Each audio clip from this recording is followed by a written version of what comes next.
All right, so we're covering the 2015 AP Biology FRQs. Starting with question 1, which is about circadian rhythms. So what I'm going to try to do is, in order to make this a little easier for you guys to understand, I'm going to write a bunch of notes off to the side, and I'm going to cross out whatever I summarize on the side, so that way we don't have to go back and reread the same things over and over, because I know it's very intimidating when questions come with these giant paragraphs with a lot of explanation. So it says many species have circadian rhythms that exhibit an approximately 24-hour cycle.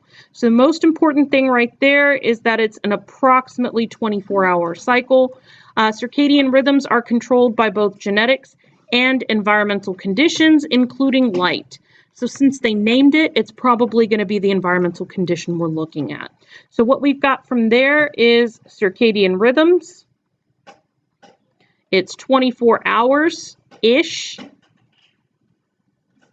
It's got gene control, and it's got, let's say, light control. So 2 levels of control. That took care of everything in that first paragraph. I'm going to say if you find that there's something that's not really essential to you, cross it out, but just don't do so super darkly. The thing is, you may find out later you needed that information, and if you've crossed it out, you can't see it. So I would say do this lightly. So then it says researchers investigated the effect of light on mouse behavior. So this is our experimental question. How does light affect mouse behavior? They have a running wheel with a motion sensor to record activity, and they make something called an actogram. That's what we see over here in figure 1. So notice we have 2 states for the mice. They are either inactive, and that's whenever they're not on the wheel. Presumably some of that time they're sleeping, although they may be awake and just not on the wheel at that time. And then there's active when they're running on the wheel. We represent that on the actogram by showing a black bar. Notice that we have over here, the y-axis is in days and the x-axis is in time. So this is a 24-hour time span, and we're looking at what they're doing each day within that 24-hour period. So notice what they have here is they have a period of inactivity, which is marked by the absence of a black bar, and then a period of 12 hours worth of activity. The next day is the next bar, where you have another 12 hours of inactivity and then another 12 hours of activity. Same thing as you go on. So on this graph, we're seeing about 7 days worth of activity. This is just here to help you understand what a basic actogram looks like, because they'll be giving you the data on the other figures you see on your paper. So for the investigation, adult male mice were individually housed in cages in a soundproof room at 25 degrees Celsius. Each mouse was provided with adequate food, water, bedding material, and a running wheel.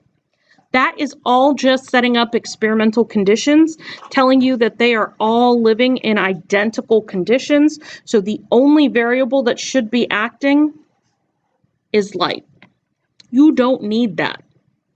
So then the mice were exposed to daily periods of 12 hours of light, which they represent with an L, and 12 hours of dark, which they represent with a D. Together, they call this condition L12D12. So L12D12 has light and dark. And what do you think the light and dark is simulating? Day and night. So they're showing like normal environmental controls like they might receive out in the wild. The activity data are shown in figure 2, which we'll see on another slide. After 14 days in L12D12, the mice were placed in continuous darkness, and their activity on the running wheel was recorded, and that stuff is in figure 3. So DD is just darkness. So what's the difference between L12D12 and DD?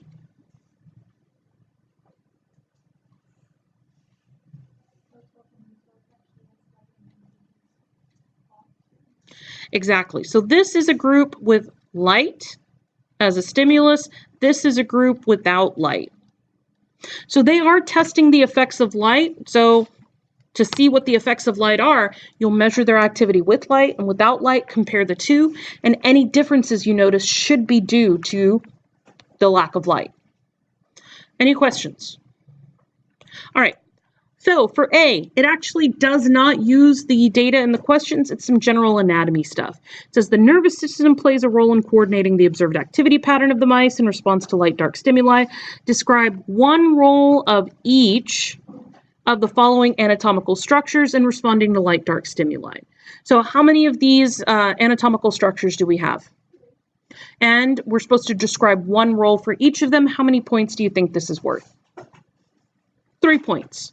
So we have 3 chances to earn some points. Hopefully we can earn all of them. What does a photoreceptor do? Well, what does photo mean? Light. It's a light receptor, so it receives a signal of light.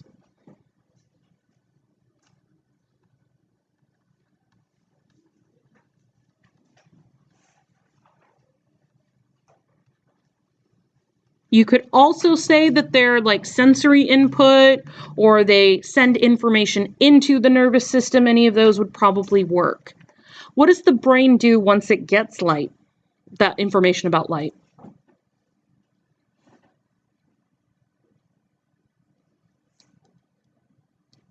What does your brain do in general with information? Process it. The term they seem to like on the AP test is the word integrate. So hold on. The brain integrates the information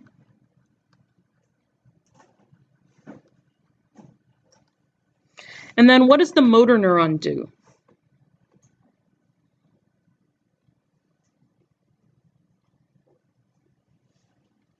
What do you think a motor neuron connects to in the end? What part of you makes you motory? So, a motor neuron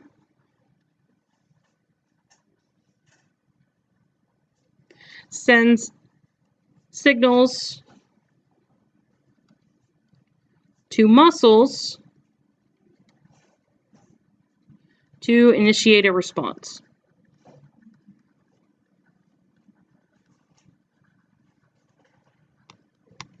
One thing I want to say, I know I tend to use more technical terminology and I tend to display my SAT vocabulary when I'm writing these things, but that is not a requirement for you guys to earn the points.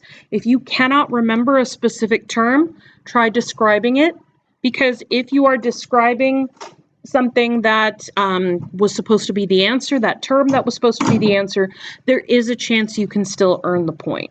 So you are trying to earn points and demonstrate your knowledge of things. Any questions? All right, let's check our points. So we just need to have one of the things that are listed in the box. What did we put for photoreceptor? Detects light. Did we earn a point? Yep, there we go. Plus 1 point. What did we say about the brain? It integrates information. Frank said processes, so that would have also earned a point. Bless you squared. What about the motor neuron? What does it do? What did we say? Does that sound like what is in the answer key? Yeah, transmit signals. Congratulations, we earned 3 points. All right. B, based on the analysis of the data in Figure 2, describe the activity pattern of the mice during the light and dark periods of the L12-D12 cycle. So if we look at it, we have something different on this actogram that we didn't have on the last one, and that is up here at the top. Notice they are giving us the information about when the mice are in light and when they are in darkness, so that we can see that and see its effect on the activity pattern. So what do you notice is happening mostly during the light periods of the day? Are they active or inactive? They're inactive during the day. What about during darkness? Pretty easy to interpret, right? All you have to do is write that out in sentence form, and that will be your answer. The mice are active in the darkness or in the dark period, and inactive in the light periods. So I'm not sure 100% how flexible they are in the grading. On here, they use the terms inactive and active, but I did have some people in 6th period say, oh, they were sleeping during the daytime, during the light periods. But if they give you terms, if they define some sort of term in the FRQ, it's probably best to use that term when you're answering. Just because I don't know beforehand how strict they're going to be on the scoring guide. All right, let's check our answer. Did we get that correct? Yep, we said this one. They're active during the dark and inactive during the light, and that earned us our point. Notice if you only described what happens during one of the periods, you did have to specify that they were only active during the dark period. When I was reading your papers, because this was on one of your tests, I do remember that some of you guys put they were mostly active in the dark period, which I gave you credit for because if you look at the actogram, there are some small periods of inactivity. So you did accurately describe what was going on. All right, the researchers claim that the genetically controlled circadian rhythm in the mice does not follow a 24-hour cycle. So they're saying does not follow a 24-hour cycle. We need to do two things. Describe one difference between the daily patterns of activity in L12D12, which is this one.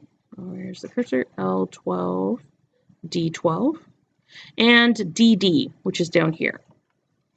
And then we're going to use that data to support their claim. So we need this claim is what we're going to support. Genetically controlled circadian rhythm does not follow a 24-hour pattern. Let's describe a difference between the activity patterns in the L12D12 and DD conditions. What's different?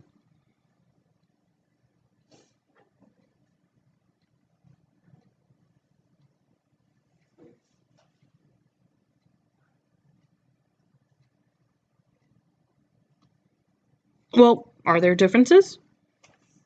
Okay, don't mention the fact that there's no light in DD, because we're talking about, we want to know the differences between the daily patterns. So how does their activity look in L12D12?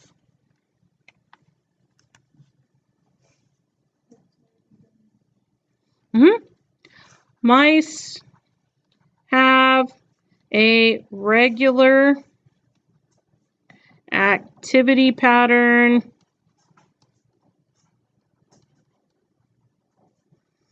under L12D12 conditions. About how long does each period of activity or inactivity last? Good afternoon. Please pardon this interruption. All AP testers are being released at this time. Again, all AP testers are being released at this time. Thank you. All right, what were you saying? I couldn't hear over the announcements. How long is each period of activity and each period of inactivity approximately under L12D12? Okay, so they have a regular activity pattern under L12D12 conditions of 12 hours of inactivity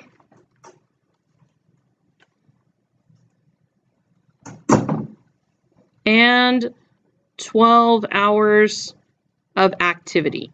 So altogether, does this make a 24-hour cycle? All right, now let's look at the DD mice. What you see here is on the very first day, which is kind of hard to see because I made this a little too small, but here you see inactivity, inactivity, inactivity, inactivity, activity. Is that on a 24-hour cycle?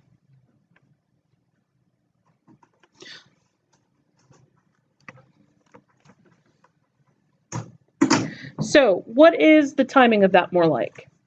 Is she leaving? Alicia, apparently you're leaving. I don't know why. Please make sure you are at the school by 7 o'clock on Monday to have breakfast. If you eat breakfast on your own, by 7:30.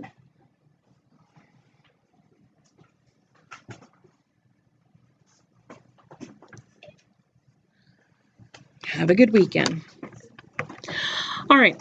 And then, so we have a less than 24-hour cycle. So we can say, because we have to use the data to support this claim, in the DD condition, the activity pattern, is it as regular?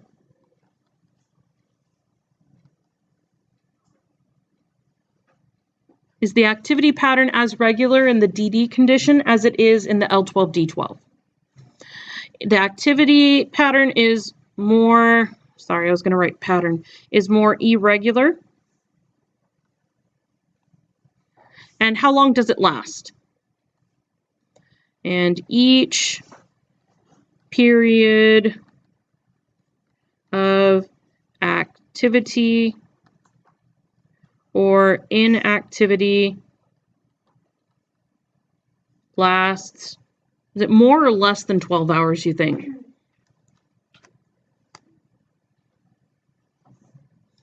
Is for day 1, inactivity, then activity. Does that look like 12 hours worth or less than 12 hours worth? Lasts less than 12 hours.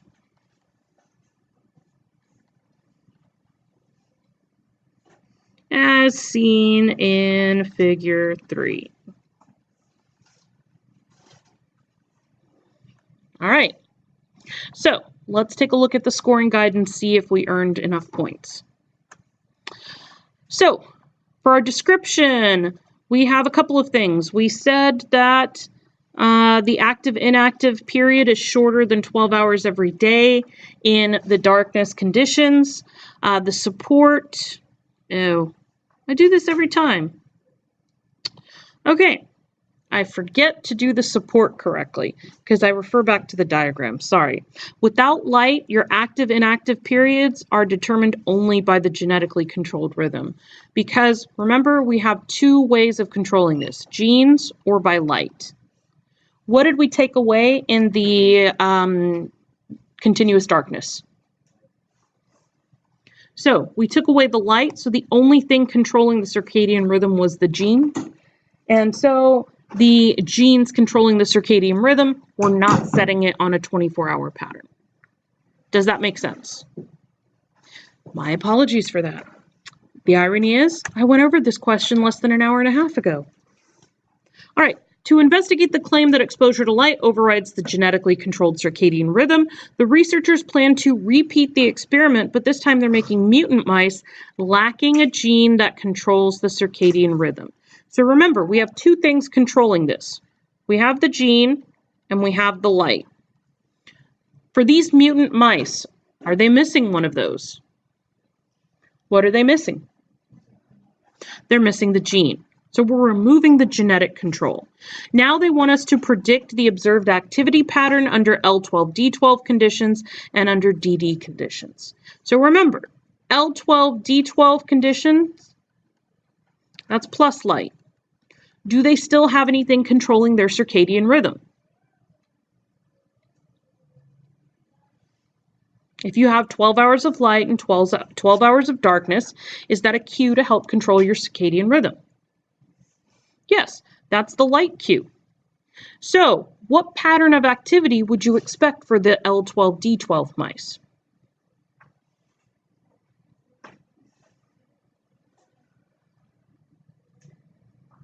Do they have anything controlling their circadian rhythm? The light. Which of these 2 graphs, the L12-D12 or the DD, has light as a cue?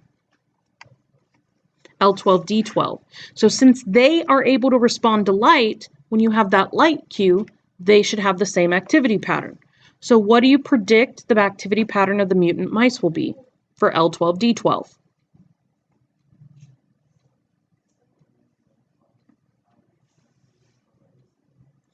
It's going to look the same. So mutant mice will have the same activity pattern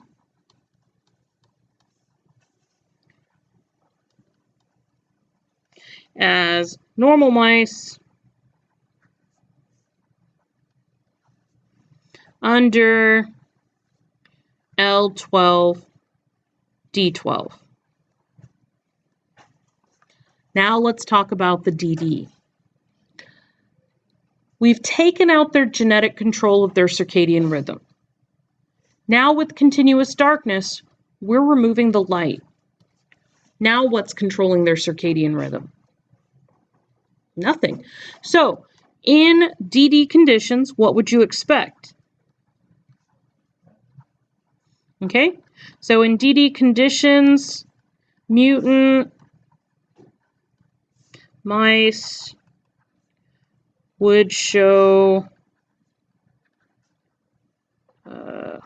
a random pattern of activity and inactivity.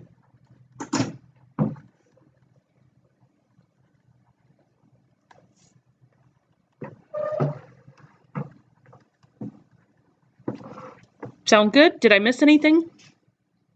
Don't just blindly say yes. In 6th period, I forgot to answer the question completely. I was just writing background info and they caught me. They're like, wait, you didn't answer the question. We good? Okay. So we can earn 1 point per box. We said that the mutant under L12, D12 is going to have a normal rhythm or look like a normal mouse. So we got that point. And we said random activity, so we earned both points on this part. All right. In nature, mice are potential prey for some predatory birds that hunt during the day. Describe 2 features of a model that represents how the predator-prey relationship between the birds and the mice may have resulted in the evolution of the observed activity pattern of the mice. So first of all, what are the advantages of their current activity pattern if they're hunted during the day? When are they inactive? During the day. So, mice that are inactive during the day would what?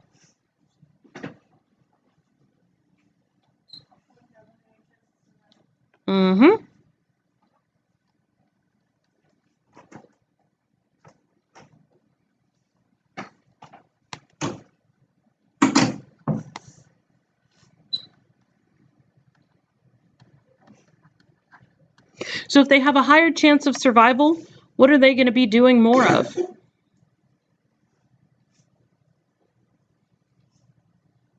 Well, what do mice or rabbits or humans or roaches or plants do when they survive? Yep. So the mice that are successful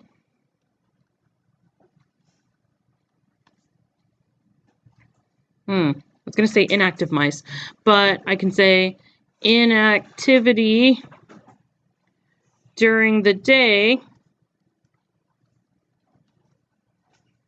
increases reproductive success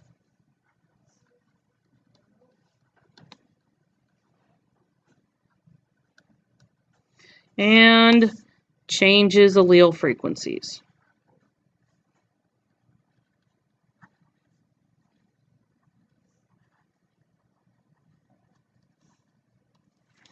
All right, did I forget anything?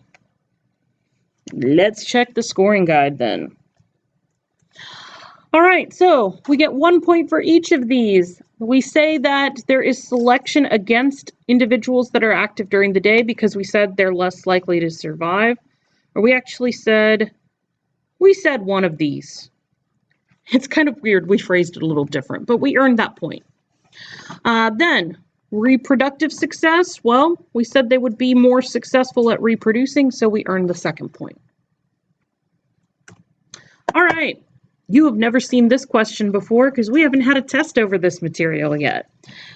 Say hello to the cell respiration diagrams.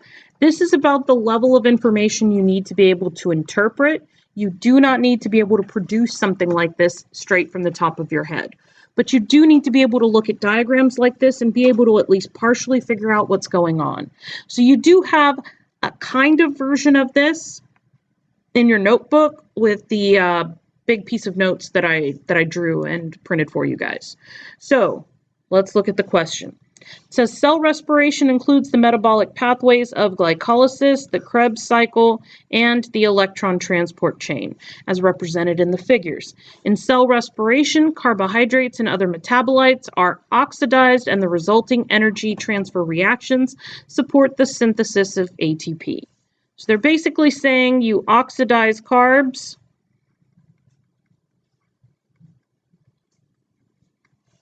to synthesize ATP. Anything else you need, you can actually get from the figures. I was trying to save space, so I actually put the figure legends in weird places. But that tells you what these are.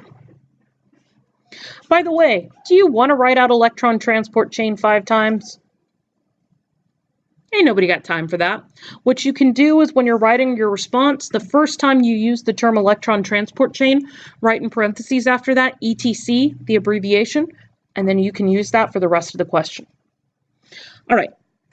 So it says, using the information above, describe one contribution of each of the following in ATP synthesis.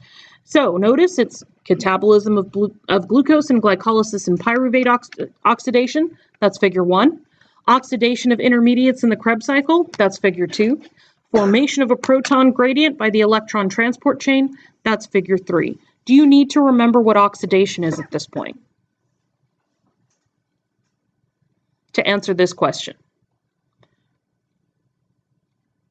The only thing you need to be able to do is link those phrases that they use to the actual figures. Other than that, you don't need to know what oxidation is. So let's look at step 1, figure 1. Is it making ATP directly?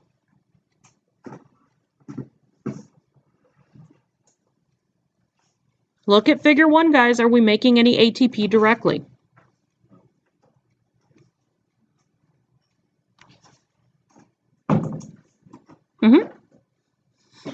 Is there anything else we're doing that's going to be used to make ATP at some point?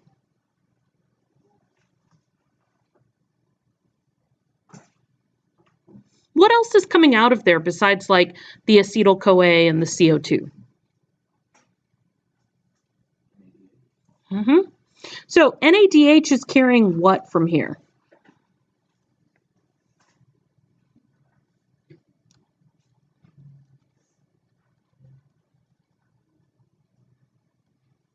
It's carrying high energy electrons from here. Where do those NADHs go?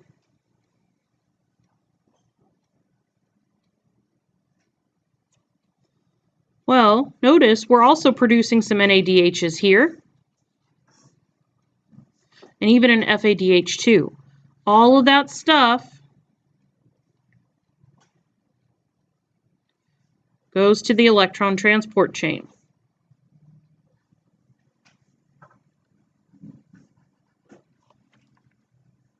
Okay, so those are some things we can say. So, which one do you want to say for the first one? The ATP or the NADH?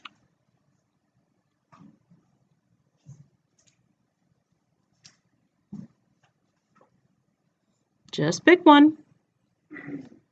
ATP or NADH? All right. Breakdown of glucose.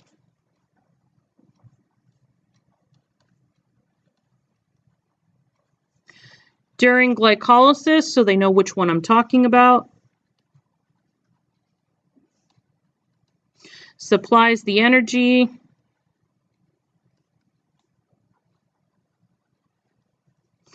To directly synthesize or make ATP.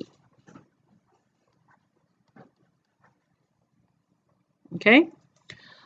let's look at the next thing. It says oxidation of intermediates in the Krebs cycle. So let's look at what's happening in the Krebs cycle. In the Krebs cycle, what are we producing?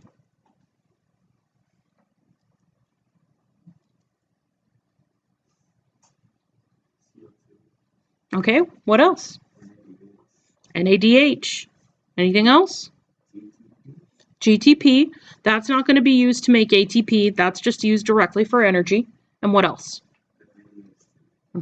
Where do those guys go? So what happens next? Well, NADH and FADH2 produced in the Krebs cycle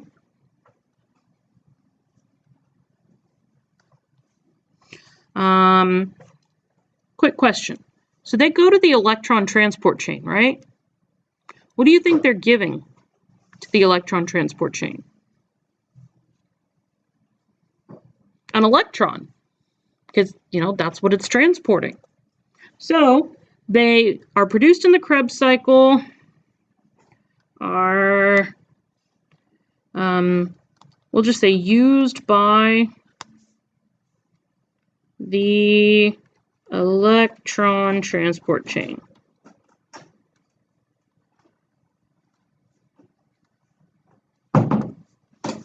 Which I'm going to call the ETC. Not the etc., but the I don't want to write that super long name. All right, now the proton gradient that's made by the electron transport chain. For some weird reason, they did not include the molecule that uses that.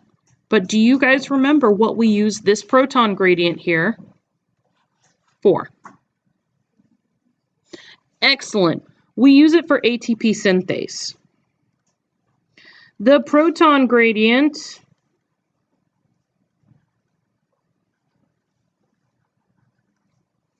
is used by ATP synthase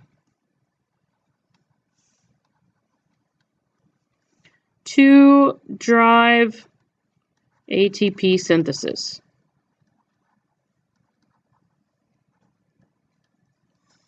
Am I missing anything? Sound good? Okie dokie, artichoke, let's check it. All right, so for the first one, we said it provides energy for making ATP. For the second one, we said that NADH and FADH2 are used in the electron transport chain. And then for the third one, we said that the proton gradient and ATP synthase together make some lovely ATP. Questions, comments, concerns? Excellent. All right. Now, use each of the following observations to justify the claim that glycolysis first occurred in a common ancestor of all living organisms. So now we're looking at evolutionary relationships. So, nearly all existing organisms perform glycolysis. How is that evidence of common ancestry?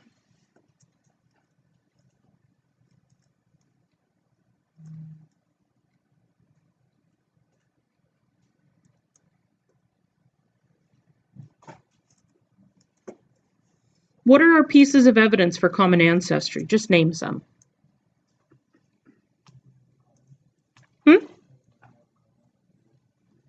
Like physically in common? Okay, so we could look at genetic comparisons, but I mean, we could look at the genes for the enzymes used in glycolysis. Okay, so if all organisms share what we call highly conserved, meaning they're not changed very much, genes for enzymes used in glycolysis, then That is evidence, oh, my handwriting's getting shorter, of common ancestry.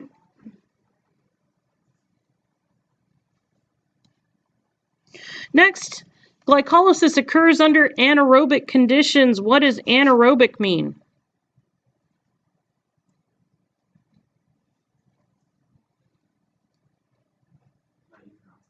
Yeah, so this means no O2. So we're saying that this occurred in a common ancestor of all living things.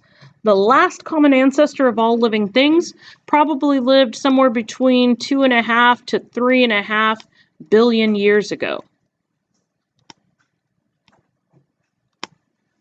What was the atmosphere like back then?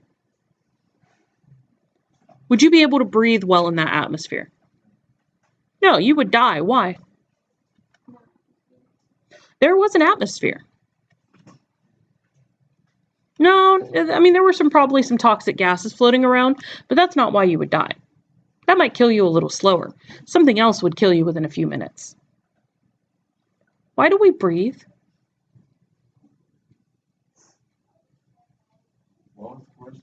Why do we breathe? So we can what? And what do we need from the air to do cellular respiration? So I just told you that if I was able to send you back in time about 3.5 billion years ago, when life first evolved, you would die quickly. And I linked it to breathing and gases in the air. What do you think that means about the early atmosphere? There was no oxygen. There was very little oxygen. Oxygen's pretty reactive, and so unless you're constantly making new sources of it, it tends to react and form something else fairly quickly. Without all these plants churning out oxygen every single day, we'd run out of oxygen. It's not something that sticks around for a long time. So, early conditions, life probably evolved under anaerobic conditions, so it makes sense that their first method of respiration would be anaerobic. In fact, let's say that. Life probably evolved in anaerobic conditions. So,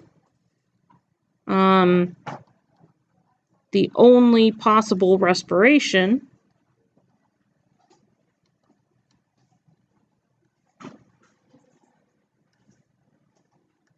would be anaerobic.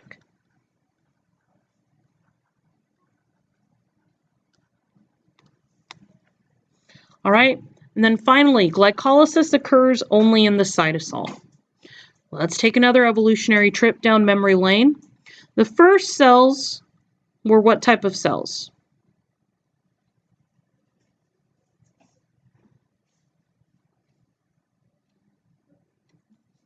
Prokaryotes.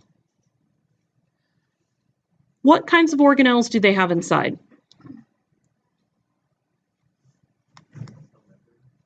That's on the outside. What about on the inside? And anything else? DNA is not an organelle. It is in there, and it's not separated by anything else. What's this other stuff that's not DNA? Exactly. Cytoplasm has two parts. In our cells, a bunch of organelles and a liquid called the cytosol.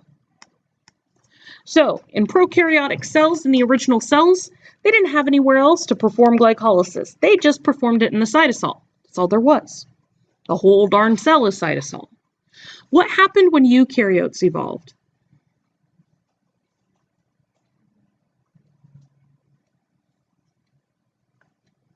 Well, what do you need to have in order to be considered a eukaryote? You need a nucleus. So, we got a nucleus. Anything else in eukaryotic cells?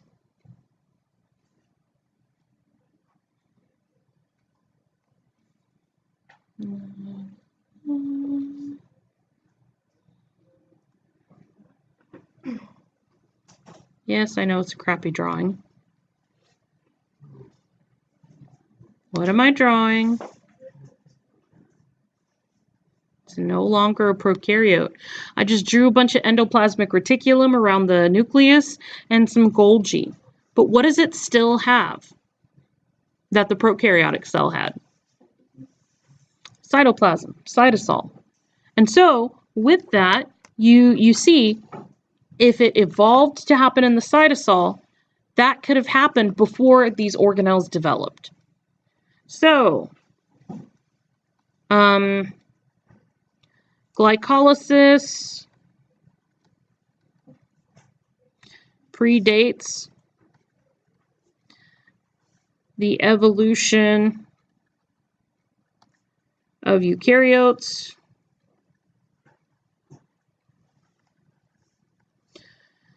So, prokaryotes and their descendants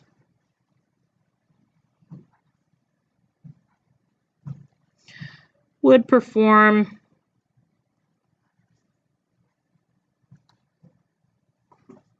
it in cytosol.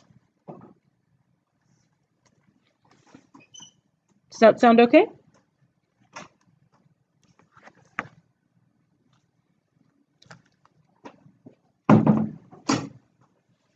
All right, let's check the scoring guide.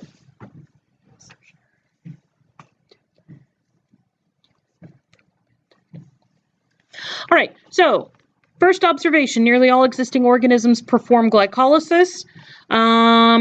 We said something along the lines of it originated early and it was passed down. We used that nice, happy phrase, highly conserved. AP readers like that phrase. So we got a point there. We said that glycolysis happened before there was free oxygen because we said it was anaerobic conditions. And then we said glycolysis predates eukaryotic organelles. So if you don't have organelles to have glycolysis happen in, you can't have glycolysis happen in an organelle. Okay. We're still on number 2, but it's okay. We're like halfway done with it. And this one's a little faster. So it involves math. Go ahead and get out a calculator on your phone. I'm sorry, the blue calculators were used for the EOC, and I still haven't gotten them back yet. I'll get them back for Monday, though.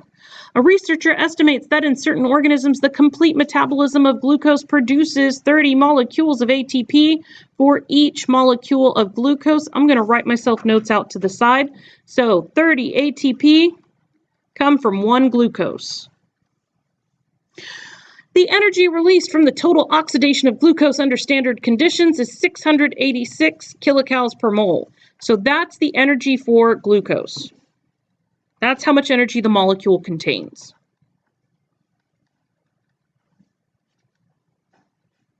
The energy released from the hydrolysis of ATP to ADP, so going from ATP to ADP. I know there's an inorganic phosphate, but I don't care about that right now. Under standard conditions is 7.3 kilocalories per mole. Those of you in chemistry are like, ah, crap. I know what we're doing now. All right, so it says calculate the amount of energy available from the hydrolysis of 30 moles of ATP. Well, we know how many kilocalories are in 1 mole of ATP, 7.3. How much would that be for 30 moles? We can take this and do 30 moles, and then we have that figure of 7.3 kilocalories per mole. What can I do to those two numbers? Multiply them. What happens to my moles? They cancel out. So then I end up with, and I'm sorry, calculator peeps, we did this last period, so I know that it's 219 kilocalories. So that's how much energy is stored in the ATP that we get from 1 molecule of glucose. Now it says calculate the efficiency. An efficiency is usually a percent, like what percent of the energy do we get out of this, of total ATP production from 1 mole of glucose. So keep in mind, 1 mole of glucose is going to provide the energy to make 30 moles of ATP. We know how much energy is in those 30 moles of ATP. It's 219 kilocalories. Do we know how much energy is in 1 molecule of glucose?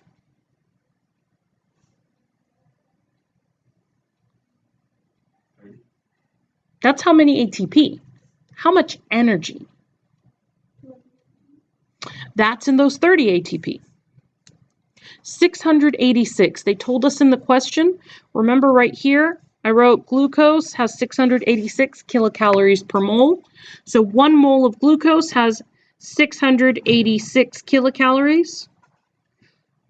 30 moles of ATP, which you can produce from that, has 219 kilocalories. And what we can do is we can multiply that out and divide it out. Kilocals cancel out. What's 219 divided by 686?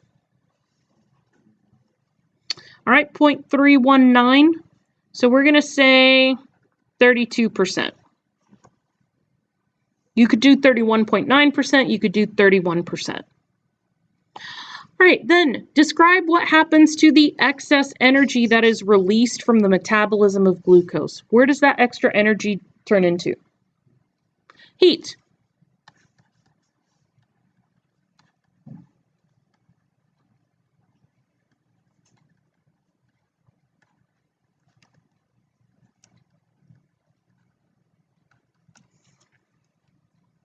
Excellent.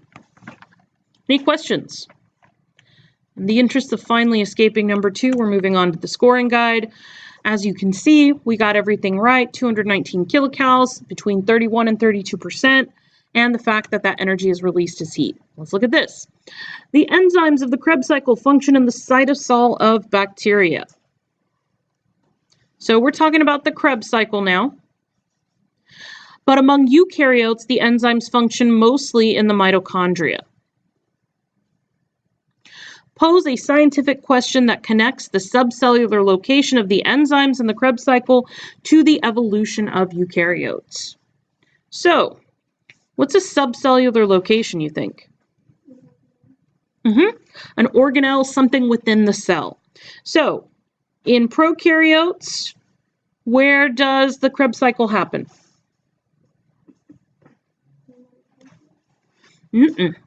In prokaryotes, you do not have mitochondria. Think bacteria. It says the enzymes of the Krebs cycle function where?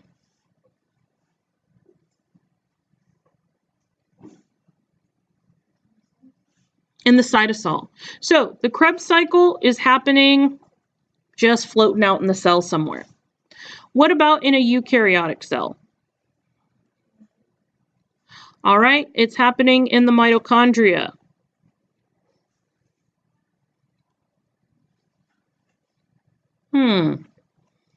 What do we think is the relationship between those two?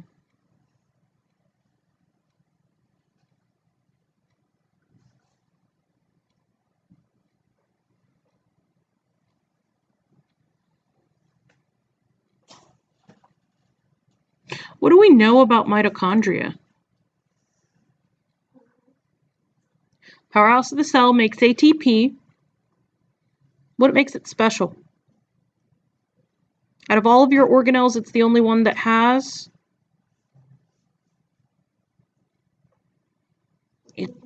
its own separate DNA inside of it. So it's got its own DNA, and it's got some other structures that make it very similar to bacteria. So where do we think mitochondria first came from?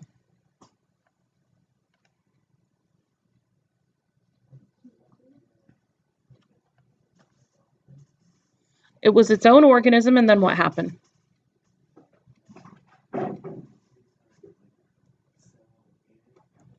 Your super uber great granddaddy ate it.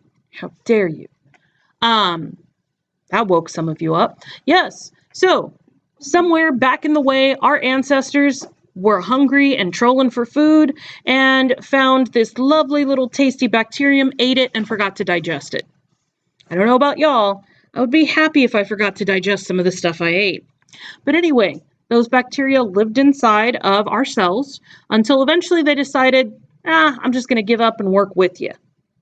And they became the site of the Krebs cycle. They became the site of cell respiration, blah, blah, blah, happily ever after. So a scientific question we could ask with this might relate to, what's the relationship between these bacteria and our mitochondria? Does that sound good? I'm going to write it just like that. What's the relationship between bacteria and mitochondria?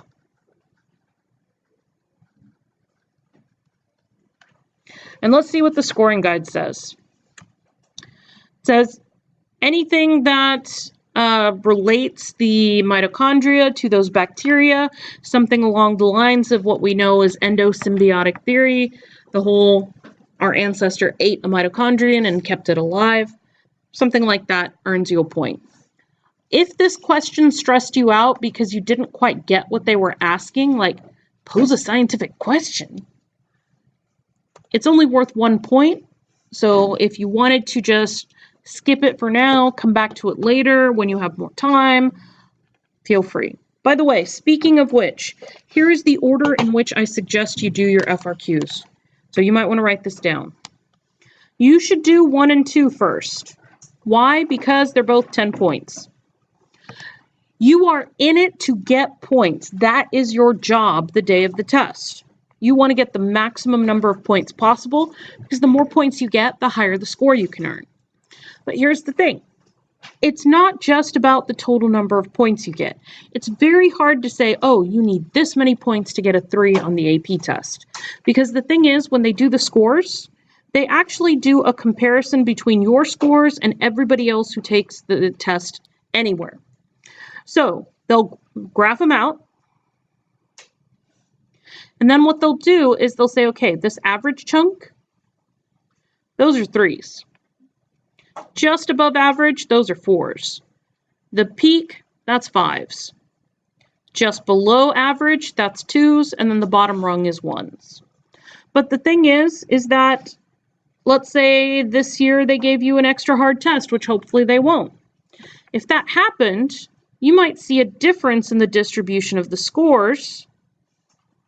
They might be lower like this. So the range to get a 3 might be lower. But notice that you're still placing in like the average. So you just need to do better than a certain percentage of the people on the planet, and that is what will earn you a passing score. You may say, oh yeah, that's simple. But I'm going to give you some tips to try and make sure that you can earn more points. When most people take a test, what order do they do the questions in? Like 1, 2, 3, 4, 5, 6, 7, 8. Well, you've got a lot of stuff to answer in limited time. As you can see, it's been taking us forever to just do 2 questions. So, what question do you think the least amount of people will get to? So after you do 1 and 2, I recommend you do 8, 7, and 6. Why? Because those will be the lowest scoring questions on the test for most people around the world. If you can get more points than them on those questions, that will boost your score above theirs. Then after that, I would suggest doing the questions in order of easiest to hardest, whatever you know the best. Obviously, if like the easiest question that you feel the most confident about is number 3, probably do that one. But make sure you get number 8 done. Try to make sure you get 7 done. 6, most people get to it. 5, definitely. 4, oh yeah. 3, oh, sure. If they can last past 1 and 2, then they're definitely getting to 3. Any questions? I know this is weird, but as Nadine in the back can tell you, I actually would tell them during AP Environmental Science to do their questions 4, 3, 1, 2. It was weird. Yes, I know. All right. So, number 3, which we have finally gotten to and may actually have time for. The amino acid sequence of cytochrome C was determined for 5 different vertebrate species. The table below shows the number of differences in the sequences between each pair. So notice, number of amino acid differences. We don't need to know what each of those species is. It doesn't matter. What we need to know is, what is the relationship between the number of differences and their evolutionary relatedness? So let's say they have less differences. What does that mean? Like, let's say this guy only has 1 difference between those 2 species. What does that mean? So, the less number of differences you have, the greater the relatedness. All right. Let's look at the problem part now. Okay, using the data in the table, create a phylogenetic tree on the template to reflect the evolutionary relationships. And then we have to provide reasoning, not for the whole thing, but just for the placement of the least related species. So notice that we have this least related species coming off on one side. Everybody else is going to be split into 2 groups. So those 2 groups are going to be made of 2 species that are more closely related to each other. That means they're going to have increased relatedness, and what does it mean for the number of differences they'll have? Less. So which one has the lowest number of differences?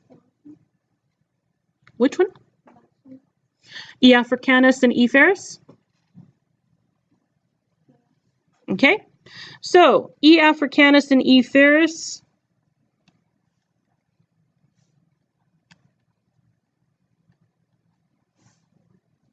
that's not africanus,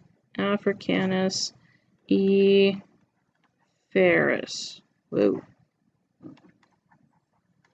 All right, what has the next lowest number?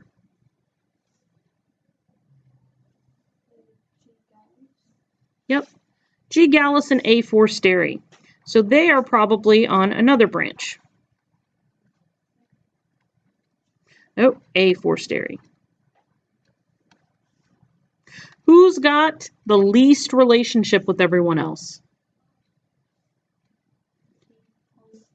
It's all about that D. polylepis being separate over there. Why did we put it on that part of the tree?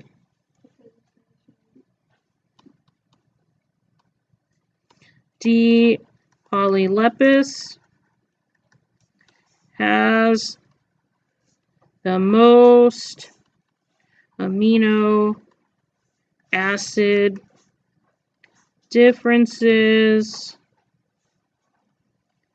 so it's the least related.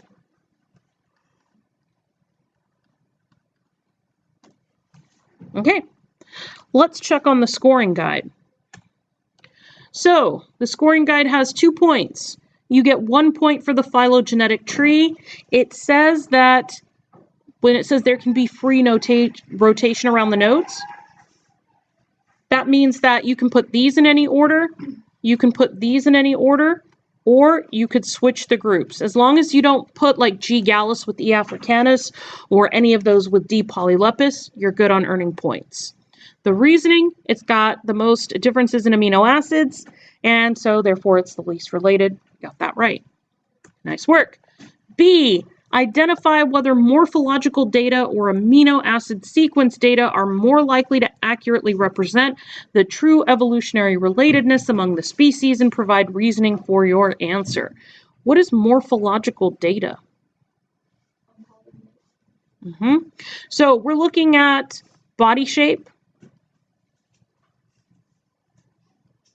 versus amino acid sequence.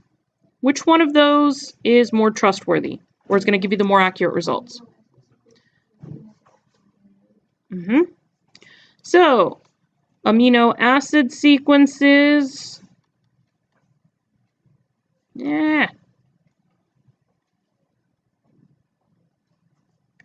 are more accurate because, what do you guys say?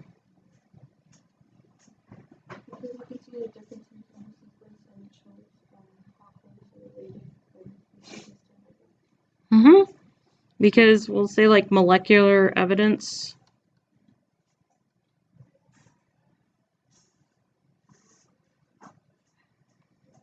Shows the best, what did you say again?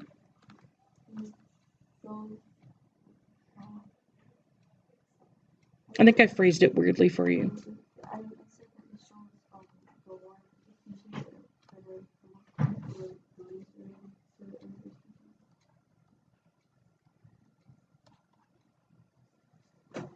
So it shows the species that are most closely related.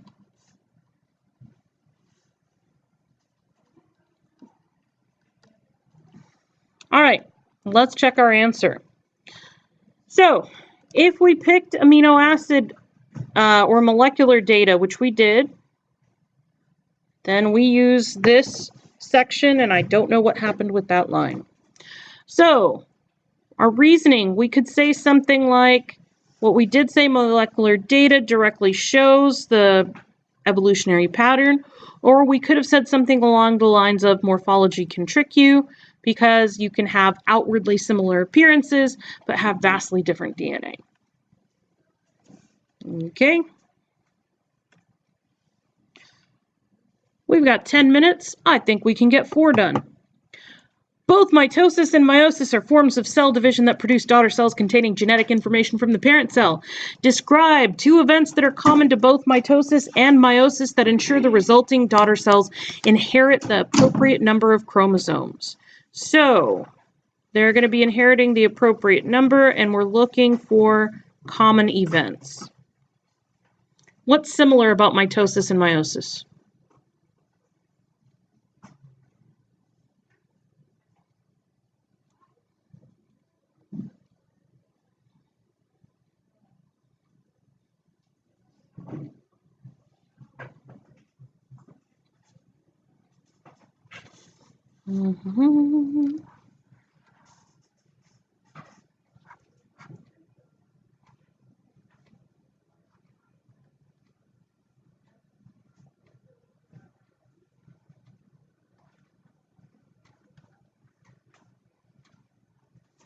What event did I just draw?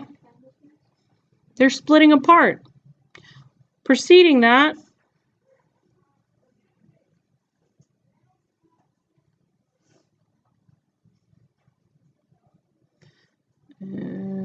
hold on.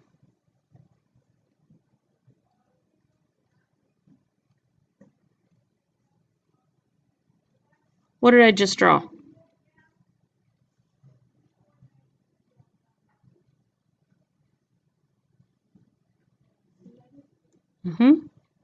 So you don't need to know the names of the phases for this test.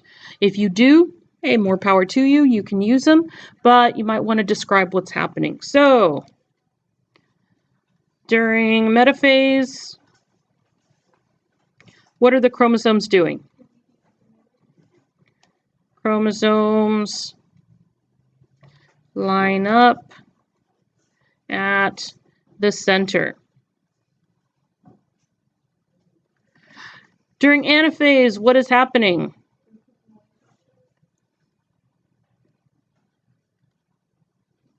During anaphase, pairs of chromosomes or pairs of chromatids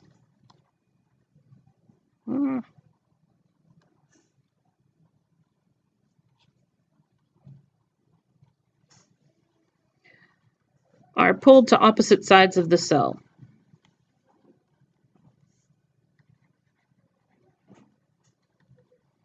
That's something that happens the same in both mitosis and meiosis. Major differences: in one of them, you're only separating chromatids, and the other one, you're separating homologous chromosomes. So let's check our scoring guide. Okay, so we do have the spindle stuff that attaches to chromosomes, chromatin condenses. Alignment of chromosomes across the center, we got that. Separation of chromatids, we got that. All of the rest of these are possible answers, but since we've put 2 of those, we're just going to go with the points we've earned. All right, the genetic composition of daughter cells produced by mitosis differs from that of the daughter cells produced by meiosis. Describe 2 features of the cell division processes that lead to these differences. So now, what are the differences between mitosis and meiosis?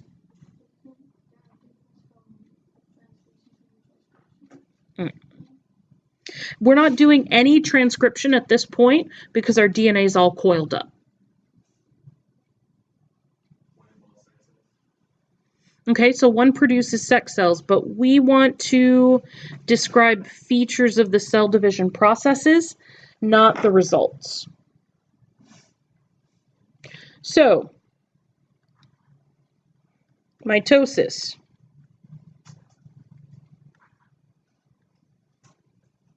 Stop it, you.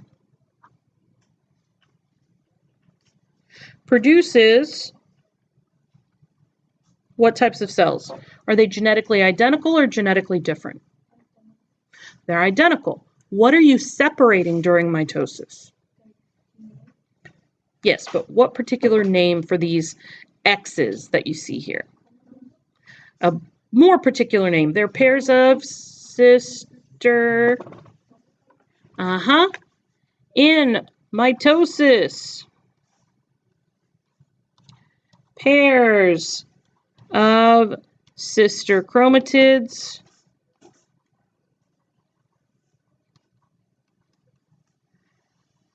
are separated. What's separated during meiosis?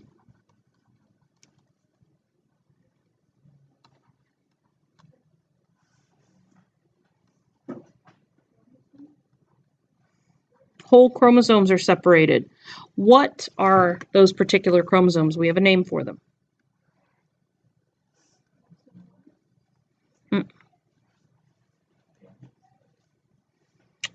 Nope.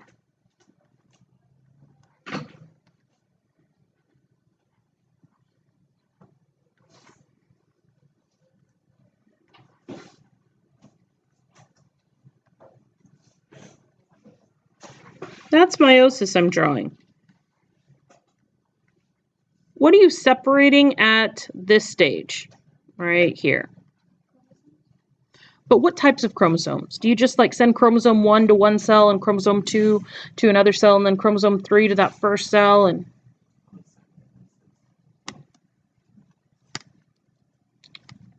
you have 46 chromosomes. Are each of them completely different from each other?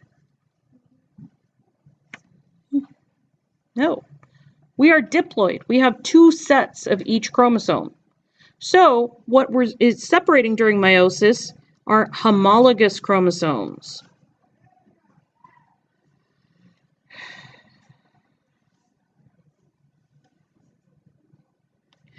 That counts as one difference.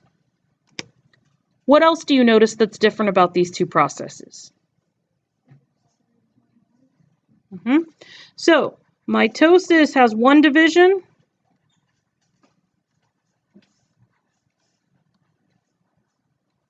And how many does meiosis have?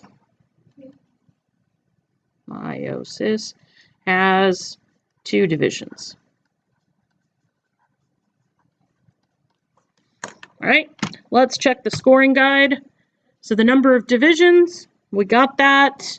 Chromatids separate, homologous chromosomes separate, all of the above. All right, that marks the end of class. I'm sorry we did not get to finish. I hope to see you guys